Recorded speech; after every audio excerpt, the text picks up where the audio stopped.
11 keepers had died trying to care for the creature in Sector 7. That was the first thing they told Daniel Reyes when he stepped off the transport shuttle. The Grand Menagerie of Orvalis Station was the largest zoo in the known galaxy. It held creatures from over 400 worlds. Dangerous beasts, gentle grazers, flying serpents, and living crystals that sang when light touched them. Millions of visitors came every cycle to witness the wonders of the universe gathered in one place. But nobody visited Sector 7 anymore. Torvin, the head zookeeper, met Daniel at the docking bay. He was a Silmari, tall and thin with pale blue skin and 4 eyes that blinked in pairs. His voice trembled slightly as he spoke. "You are the human?" Torvin asked. "That is me," Daniel replied with a friendly nod. Torvin looked him up and down. Daniel was not particularly large by human standards. Average height, weathered skin from years of working outdoors, calm brown eyes, and hands that had touched more predators than most beings would ever see. "I must be honest with you," Torvin said as they walked through the station. "Many of us are worried about having a Deathworlder on staff. Your kind has a certain reputation." Daniel smiled. "I'm just here to help." The tour took several hours. Daniel saw enclosures filled with creatures that would have amazed anyone from Earth. Giant insects that built cities from their own silk. Aquatic mammals that could change color with their emotions. Predators with 4 heads and prey animals that could phase through solid matter. But Daniel noticed something troubling. Every enclosure was managed remotely. Feeding drones dropped food through hatches.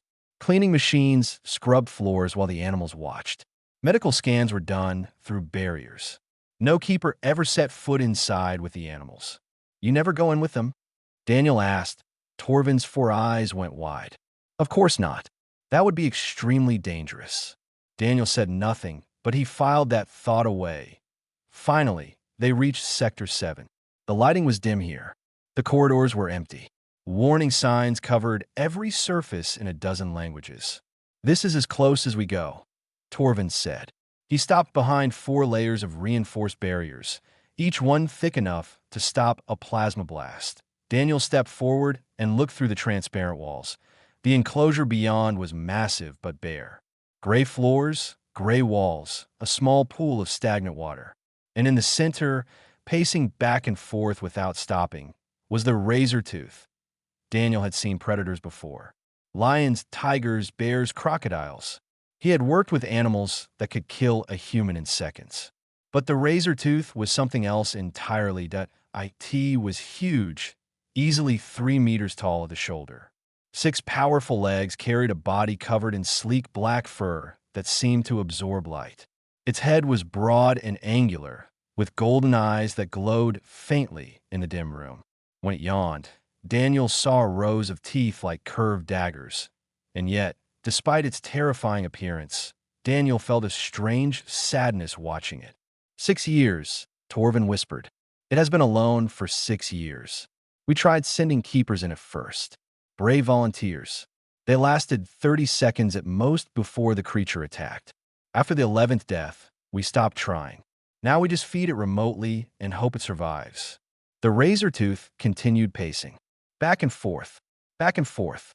The same pattern over and over. Daniel recognized that movement. He had seen it in tigers kept in small cages, in lions rescued from circuses, in polar bears trapped in concrete pits. It was not the behavior of a monster. It was the behavior of a broken animal. "It is stressed," Daniel said quietly. Torvin blinked all 4 eyes. "What?" "The pacing. It is a sign of psychological damage. This animal is not aggressive because it is evil. It is aggressive because it is suffering, lonely, bored, and afraid." Torvin stared at Daniel like he had grown a second head. "It killed 11 people because they approached it wrong. They came with fear, and predators can sense fear. It makes them nervous, defensive."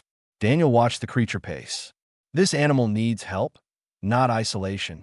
What kind of help could anyone possibly give it? Daniel turned to face Torvin. His expression was calm but determined. "I want permission to enter the enclosure." The silence that followed seemed to last forever. Torvin's pale blue skin turned almost white. His four eyes blinked rapidly in what Daniel assumed was shock or horror. You cannot be serious. I'm very serious. That animal is dying in there. Maybe not physically, but mentally, emotionally. If someone does not reach it soon, it will waste away. And all the galaxy will lose is another monster that nobody cared enough to understand. Torvin shook his head frantically. I cannot authorize that. The station director would never allow it. You would be killed within moments. Daniel looked back at the razor tooth. As if sensing his gaze, the creature stopped pacing. It turned its massive head and stared directly at him. Golden eyes met brown. For a long moment, neither moved. Then Daniel did something that made Torvin gasp. He placed his palm flat against the barrier, a simple gesture of acknowledgement, a silent promise. The razor tooth watched him. Just watched. No snarling, no charging, no display of aggression. Just watching. Arrange a meeting with the station director, Daniel said without looking away from those golden eyes. I have a proposal. Behind him, Torvin could only stare in disbelief at the human who showed no fear toward the deadliest creature in the galaxy. Daniel Reyes had come a long way from Earth, and he was not about to let this magnificent animal suffer alone any longer. The meeting did not go well at first. Station Director Orvalis was a Zinthari, a species known for their careful nature and deep respect for rules. She sat behind her curved desk, three slender fingers tapping against the surface as she listened to Daniel's request. You want to enter the enclosure of the most dangerous creature in our entire facility, she repeated slowly. The same creature that has killed 11 trained professionals. Yes, Daniel said simply. And you believe you will succeed where they failed because you are human. Because I understand predators. Director Orvalis exchanged a look with Torvin, who stood nervously in the corner. Neither of them seemed convinced. Daniel reached into his bag and pulled out a small device. He placed it on the desk and activated it. A holographic display appeared in the air, showing footage from Earth. The first clip showed a younger Daniel walking into an enclosure with a full-grown Bengal tiger. The massive cat approached him, and instead of attacking, it rubbed its head against his leg like an oversized house cat. Daniel scratched behind its ears. The second clip showed him feeding a crocodile by hand, calmly placing meat near its jaws while keeping his movements slow and predictable. The third showed him sitting in a field with a pride of lions resting around him, their eyes half closed in contentment. Director Orvalis leaned forward, all three of her eyes fixed on the display. How is this possible? Humans evolved alongside predators, Daniel explained. Our world is what you call a death world. Everything there can kill you. Poisonous plants, venomous insects, massive carnivores. We did not survive by hiding from danger. We survived by learning to understand it. He pointed at the tiger in the hologram. This animal could kill me in 2 seconds, but it does not because I have earned its trust. I learned its body language, its signals, its needs. I approached it with respect instead of fear. Torvin spoke up hesitantly. But the razor tooth is different. It comes from Carnex 4, a world even more deadly than Earth. Which means it has the same instincts, Daniel replied. A predator is a predator. The rules are universal. Show fear, and you become prey. Show aggression, and you become a threat. But show calm confidence and respect, and you become something else entirely. What you become? Director Orvalis asked. Daniel smiled. An equal. The director considered this for a long moment.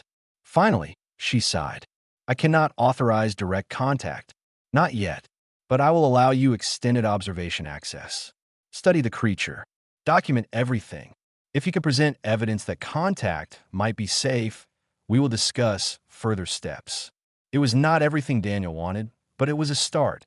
Over the following days, Daniel spent every available hour at Sector 7. He watched the razor tooth through the barriers, noting its movements, its habits, its reactions to different stimuli. He filled notebooks with observations. The creature paced constantly during the day, but rested in the corner farthest from the entrance at night. It ate only when no drones were visible, dragging the food to a hidden spot before consuming it. It drank rarely, and when it did, its eyes never stopped scanning for threats. This was not a mindless killer, Daniel realized. This was a highly intelligent being living in constant fear. One evening, Mira approached him. She was a Pelori, small and covered in soft golden feathers, with large, curious eyes. As an intern at the zoo, she had heard the rumors about the strange human who wanted to befriend the monster. "Is it true you are not afraid of it?" she asked quietly. Daniel looked at her kindly. "I did not say I'm not afraid. Fear is natural. It keeps you alert. But there is a difference between fear and panic. Fear tells you to be careful. Panic tells you to run. Running from a predator is the worst thing you can do. Why? Because running makes you look like prey, and prey gets chased." Mira nodded slowly, processing this. "So what do you do instead? You stay calm. You watch. You learn. You show the predator that you are not food and you're not a threat. You become something it does not know how to react to. And in that confusion, you find your opportunity to connect." Daniel turned back to the enclosure. The razor-tooth had stopped pacing and was watching them. Watching him, he began to hum. It was a low, rumbling sound, something he had learned while working with big cats on Earth. Certain frequencies calmed them, resonating with the sounds their mothers made when they were cubs. The effect was immediate. The razor-tooth's ears, which had been flat against its skull, slowly lifted. Its tense posture relaxed slightly. It sat down on its haunches and simply listened. Mira gasped softly. It stopped moving. "It is curious," Daniel said, still humming. "Maybe for the first time in years, something has surprised it. Something that is not trying to hurt it or run from it." They stayed like that for nearly an hour. Daniel humming, the razor-tooth listening, and Mira watching in amazement. When Daniel finally stopped, the creature rose and walked to the barrier. It pressed its nose against the transparent wall directly in front of Daniel, golden eyes studying him intently. "Hello," Daniel said softly. "I see you." The razor-tooth made a sound. Not a growl, not a snarl. A low, questioning rumble from deep in its chest. Mira tugged on Daniel's sleeve. "What does that mean?" Daniel smiled, his heart full of hope for the first time since arriving at the station. "It means it sees me too." 3 medical teams stood ready in the corridor. Emergency barriers were primed to slam down at the first sign of danger. Security officers gripped their weapons with trembling hands. And across the entire station, over 200,000 beings watched through the live feed, holding their breath.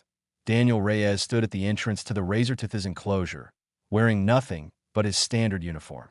No armor, no weapons, just himself. Director Orvalis' voice came through his earpiece. "You understand that if anything goes wrong, we cannot save you. The barriers will seal automatically. You'll be trapped inside with it." "I understand," Daniel replied calmly. "And you still wish to proceed?" Daniel looked through the transparent door at the razor-tooth. The creature was already watching him, those golden eyes fixed on the entrance. It knew something was different today. "Open the door." The barrier slid open with a soft hiss. Daniel stepped inside. The enclosure felt different from this side. Bigger, emptier.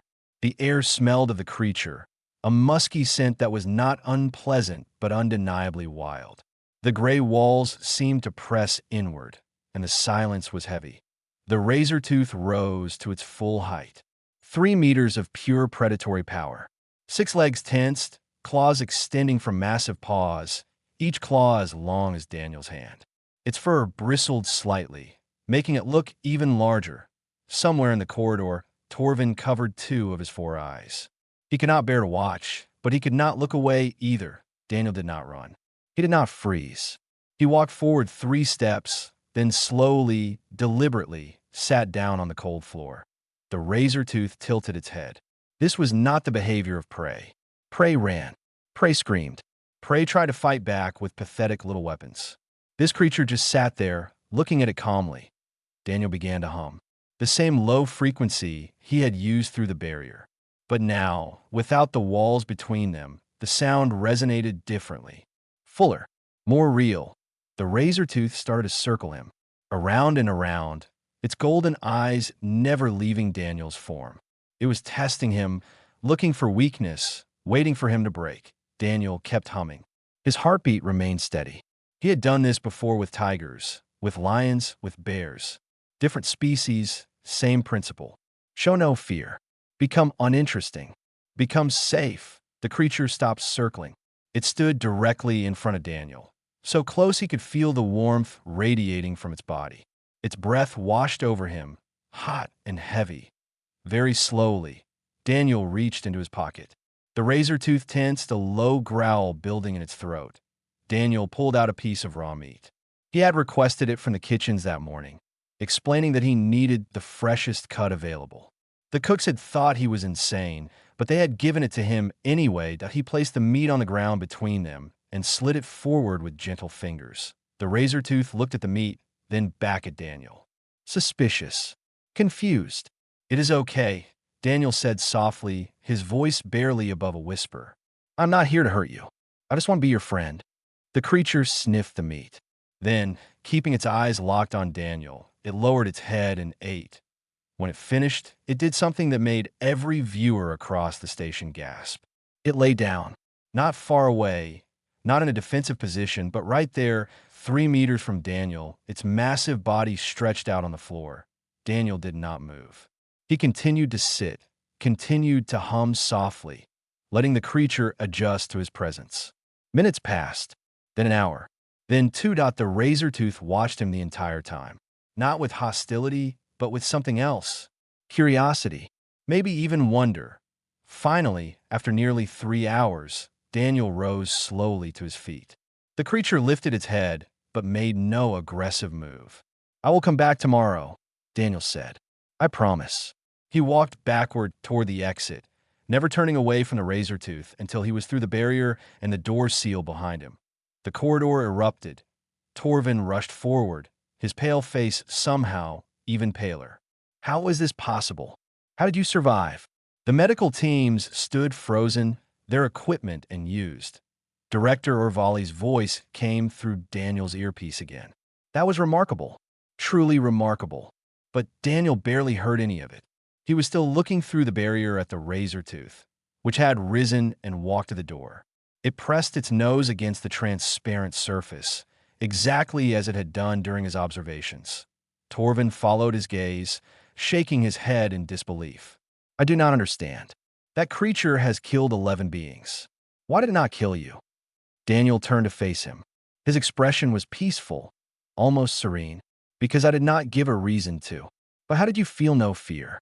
"Everyone feels fear facing that monster." Daniel looked back at the razor tooth. It was still watching him, golden eyes glowing softly in the dim light. "It is not a monster," he said simply. "It is just a big cat. A very lonely big cat that has not had a friend in 6 years."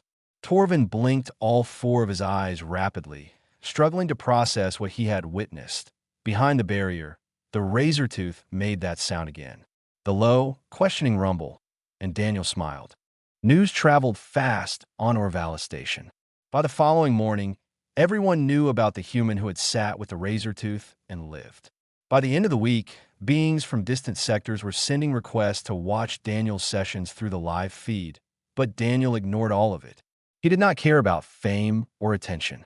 He cared about the creature in Sector 7. His visits became daily events. Every afternoon, he would enter the enclosure with a piece of meat, sit on the floor, and spend hours simply being present. The razor tooth grew calmer with each visit. Its pacing decreased. Its golden eyes lost some of their desperate edge. After 2 weeks, Daniel brought something new. A large ball made of reinforced fiber, something he had asked the engineers to create based on designs from Earth. It was the kind of toy used for enrichment with big cats in zoos back home. He rolled it across the floor toward the razor tooth. The creature stared at it. Then cautiously, it reached out with one massive paw and batted it. The ball rolled away. The razor tooth's ears perked forward, and it chased after the ball, swatting it again. For the first time in its captivity, the razor tooth was playing. Daniel laughed, a warm, genuine sound that echoed through the enclosure. The creature stopped, looked at him, then returned to batting the ball around with increasing enthusiasm. Mira, watching through the barrier, had tears in her feathered eyes. "It is happy," she whispered. "I have never seen it happy before." Over the following weeks, Daniel introduced more enrichment. Puzzle feeders that require the razor tooth to figure out how to access hidden treats. Scent trails made from extracts of Carnex 4 plants, reminding the creature of its home world. Scratching posts that could withstand its enormous claws. The transformation was remarkable.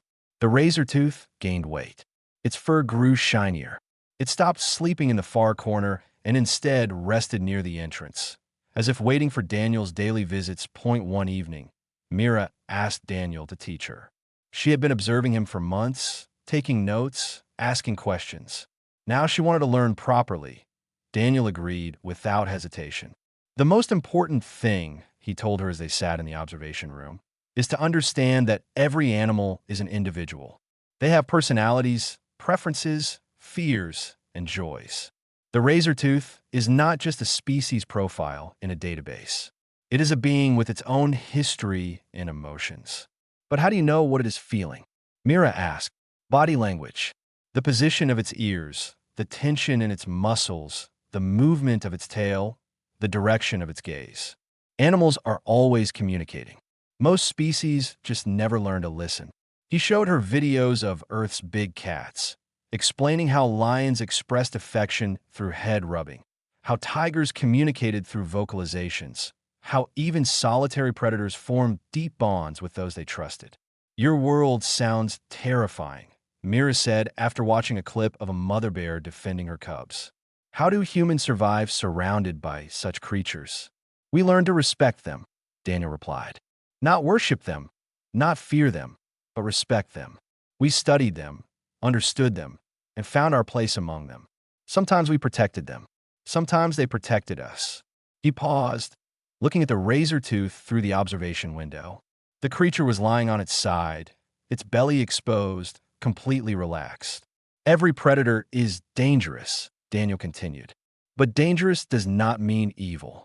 A tiger kills to eat, not because it enjoys suffering.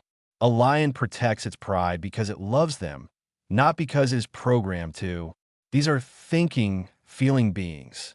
And if you approach them with that understanding, they know. They can tell the difference between someone who sees them as a monster and someone who sees them as a soul. Mira nodded slowly, her large eyes thoughtful. I think I understand. Daniel smiled. Good. Because tomorrow, I want you to come inside with me. Myra's feathers puffed up in alarm. Inside? With a razor tooth. You have been watching long enough. You know the signals, the postures, the rules. Now it is time to practice. The next day, Mira stood at the enclosure entrance, trembling slightly. Daniel was beside her, calm and reassuring. Remember, he said softly, no sudden movements. Stay close to me. Watch its body language and trust what it tells you. The door opened. They stepped inside together. The razor tooth rose immediately, its attention fixed on the new arrival. Its ears flattened slightly. It is uncertain, Daniel explained. A new presence in its space. Just stand still and let it approach. The creature walked toward them slowly, sniffing the air. It circled Mira once, twice, 3 times. She forced herself to breathe, to remain calm, to remember everything Daniel had taught her. Then the razor tooth pressed its massive head against her shoulder, almost knocking her over. It is greeting you, Daniel said with a grin. Congratulations. You have been accepted. Mira let out a shaky laugh, reaching up tentatively to touch the creature's fur.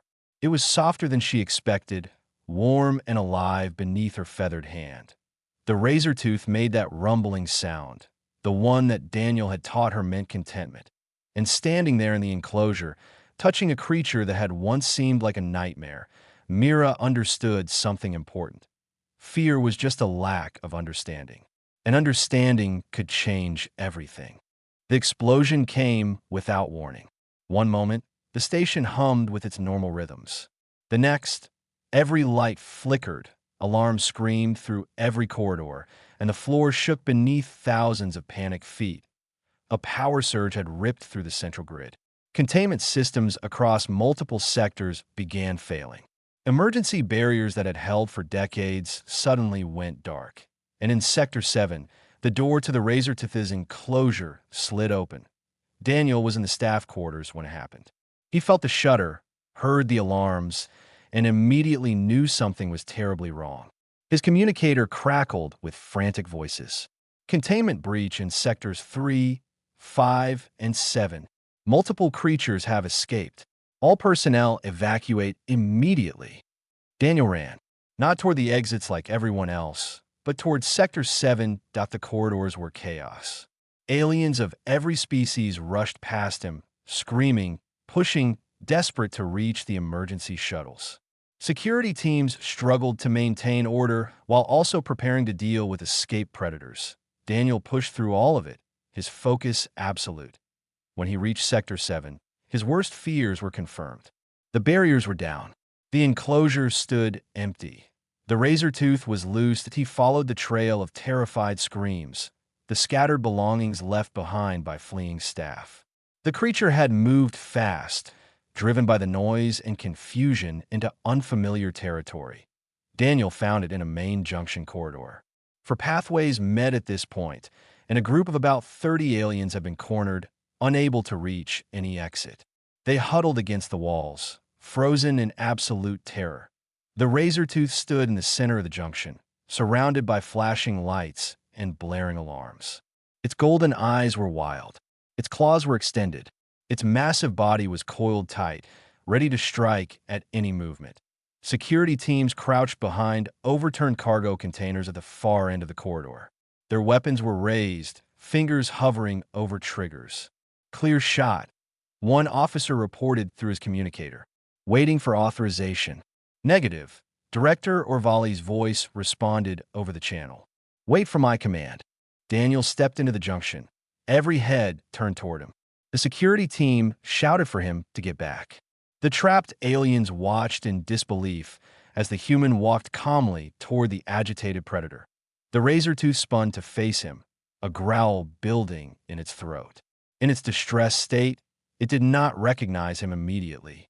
All it saw was another figure approaching when everything around it was noise and chaos and danger. Daniel stopped 10 meters away. He raised his hands slowly, palms outward. Then he began to hum, the same low frequency, the same calming tone, the sound that had been their connection from the very beginning. The razor tooth's ears twitched. Its growl faltered, becoming uncertain. Easy, Daniel said softly, his voice barely audible above the alarms. Easy, friend. It is me. It is just me. He took another step forward, then another. The security team watched, weapons still raised, ready to fire the moment the creature attacked. But it did not attack. The razor tooth's posture began to change. Its claws slowly retracted. Its wild eyes focused on Daniel, recognition finally breaking through the panic. That is right, Daniel continued, still humming between words. You know me. You know my voice. Everything is going to be okay. I am here now. He closed the distance between them. 5 meters. 3 meters. 1 meter. The trapped aliens pressed themselves harder against the walls, certain they were about to witness another death. Daniel reached out his hand. The razor tooth pressed its massive head into his palm, and a collective gasp echoed through the corridor. The security officers lowered their weapons, staring in disbelief. Daniel stroked the creature's fur, scratching behind its ears the way he had learned it liked. The razor tooth's eyes half closed, the tension draining from its enormous body. Come on, Daniel said gently. Let's get you home. He turned and began walking back towards Sector 7. The razor tooth followed at his side, calm and docile, like a loyal pet following its owner. They passed the security team, who parted silently to let them through. They walked down corridors that had been filled with screaming moments before, now silent with shock. When they reached Sector 7, the backup generators had restored power to the barriers. Daniel guided the razor tooth back into its enclosure, staying with it until the doors sealed behind them. Only then did he allow himself to breathe deeply. The creature lay down beside him, exhausted from the stress and confusion. Daniel sat on the floor, his hand resting on its warm flank, feeling the slow rhythm of its breathing. Director Orvalis' voice came through his communicator. Daniel, are you all right? We are fine, he replied. Both of us. There was a long pause. When she spoke again, her voice was thick with emotion. What you did today was beyond anything I have ever witnessed. You saved at least 30 lives. Daniel looked at the razor tooth, already half asleep beside him. I did not do anything special, he said. I just remembered that even in fear, even in chaos, trust is stronger than instinct. This creature knows me. It trusts me. And trust does not disappear just because the lights go out. Outside the enclosure, through the transparent barrier, he could see faces gathering. Staff members, security officers, rescued aliens. All of them watching the human and the monster that was not a monster. The razor tooth made its rumbling sound, soft and content, and Daniel smiled. 3 months had changed everything. The enclosure in Sector 7 was unrecognizable. Gone were the gray walls and bare floors. In their place stood a living habitat, filled with plants from Carnex 4, rocky outcroppings for climbing, a deep pool of clear water, and open spaces where artificial sunlight filtered through the ceiling, in the center of it all. The razor tooth stretched lazily across a sun-warmed stone, its black fur gleaming with health. Its golden eyes watched a group of visitors on the observation platform, but there was no tension in its gaze. Just calm curiosity. Daniel sat on the grass nearby, reviewing notes on his tablet while his friend napped. The door chimed, and Mira entered the enclosure. She moved with confidence now, no longer the trembling intern who had once been terrified of predators. Behind her came 3 young keepers she was training, all of them following the protocols Daniel had established. The afternoon enrichment is ready, Mira reported. Puzzle feeders with live scent trails. Daniel nodded. Let the students set them up. I want to see how they handle proximity. The young keepers spread out across the habitat, placing feeders and activating scent dispensers. The razor tooth lifted its head, ears perking with interest, but made no aggressive moves. It simply watched, waiting patiently for the keepers to finish before rising to investigate. This was the new normal in Sector 7. Daily enrichment, regular social interaction, a creature that had gone from isolated monster to beloved resident. And Daniel was no longer just a keeper. He was now the head of Predator Relations, a position created specifically for him by Director Orvalis. His methods had become official protocol. His philosophy, the foundation of a new approach to dangerous animals across the station. Other facilities had taken notice. Requests came in weekly from zoos and preservation centers across the galaxy, all wanting human consultants to help with their most challenging creatures. A dozen humans had already been recruited to work at stations throughout known space, each one trained in Daniel's techniques. Humanity was becoming known for something unexpected. Not for their violence or their survival instincts, but for their ability to connect with creatures that terrified everyone else. Later that afternoon, Torvin came to visit. The Solmari had changed too in these months. He still managed the rest of the zoo, but he spent more time in Sector 7 than anywhere else, fascinated by the transformation he had witnessed. I received another message from the Carnex Preservation Society, Torvin said, standing beside Daniel outside the enclosure. They want to send representatives to study your methods. They have 17 razor tooths in their facility, all displaying the same behavioral problems yours had. Tell them yes, Daniel replied, and tell them to prepare for a long process. This is not something that happens overnight. Torvin nodded, his 4 eyes blinking in that thoughtful way of his. I must confess something to you, Daniel. What is that? When you first arrived, I was afraid of you. Not the creature in there. He gestured at the razor tooth. You, the human. I thought Deathworlders were violent, dangerous, unpredictable. I thought you would cause problems. Daniel said nothing, just listened. I was wrong, Torvin continued. What I have learned from watching you is that strength does not come from weapons or armor or aggression. It comes from patience, from understanding, from the willingness to sit with something terrifying and see past the terror to the being underneath. He turned to face Daniel directly. You have taught me more about courage in 3 months than I learned in my entire life before you came. Daniel felt warmth spread through his chest. Thank you, Torvin. That means a lot. The Silmari smiled in his species way, a slight widening of his vertical pupils. No, thank you. As the afternoon faded into evening, a group of young aliens arrive at the observation platform. A school trip, judging by the teacher herding them into orderly lines. They pressed against the transparent barrier, eyes wide with wonder. Mira approached the group to give her educational talk, explaining the Razortooth's history, its rehabilitation, the importance of understanding predators rather than fearing them. One of the children raised a tentacle. Is it true a human goes inside with it? Yes, Mira said with a smile. He is inside right now. Every young, I turned toward the enclosure, searching. When they spotted Daniel sitting calmly on the grass while the massive predator groomed itself nearby, a chorus of gasps and excited chatter erupted. Is he not afraid?